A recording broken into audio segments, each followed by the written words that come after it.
Yo, wiesz? Aha. Ten numer jest dla wszystkich tych, którzy nawijają o tym, że mogę nawijać tylko o tym, że jestem od lat, albo o jakimś bounce, yo, albo o tym, że to jest clubbing, ziom. Wiesz? Chcesz zwrotkę o życiu, wiesz?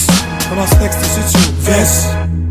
Różnica między nami jest niewielka, niestety nić porozumienia pękła, co? Co pierdolisz, że się zmieniłem? Różnica jak szyja, jak żyłem. Mówisz, że na pewno byłem wychowany w pięknym domu, mieszkanie od 21 lat bez remontu. Mówisz, że wychowany w rodzinnym szczęściu. Ostatni raz ojca widziałem w wieku lat 5. Szczęśliwe dzieciństwo, pół na pół. Mama wszystko by dla mnie dała, ojciec chuj.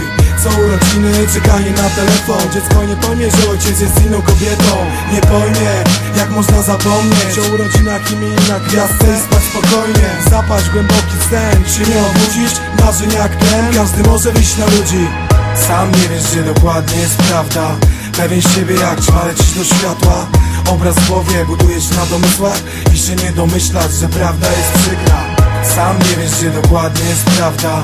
Pewien siebie jak ćma, lecisz do światła. Obraz w głowie budujesz na domysłach i się nie domyślasz, że prawda jest przykra. Mówisz jaki jestem, a nic nie wiesz o mnie. Nie wiesz o czym chcę zapomnieć, w jakiej jestem formie. Teksty o śmierci trochę mnie śmieszą.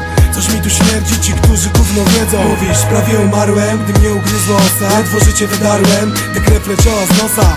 Szukasz sensacji, coś ci powiem, że już praktycznie umarłem jako człowiek, co ze zdrowiem? Nikt nie myślał, przeżyłem śmierć kliniczną, która po mnie przyszła. Operację na otwartym sercu, głuchy dźwięk, prosta linia na ekranie, życia cień, kilkadziesiąt sekund. Brak oddechu, brak bicia serca mimo podawanych leków. Wróciłem z tamtej strony, bogaty w wiarę, szczęście w talent, wam go daję. Sam nie wiesz, gdzie dokładnie jest prawda. Pewien siebie jak ćma, lecisz do światła. Obraz w głowie budujesz na domysłach i się nie domyślasz, że prawda jest przykra. Sam nie wiesz, gdzie dokładnie jest prawda. Pewien siebie jak ćma, lecisz do światła.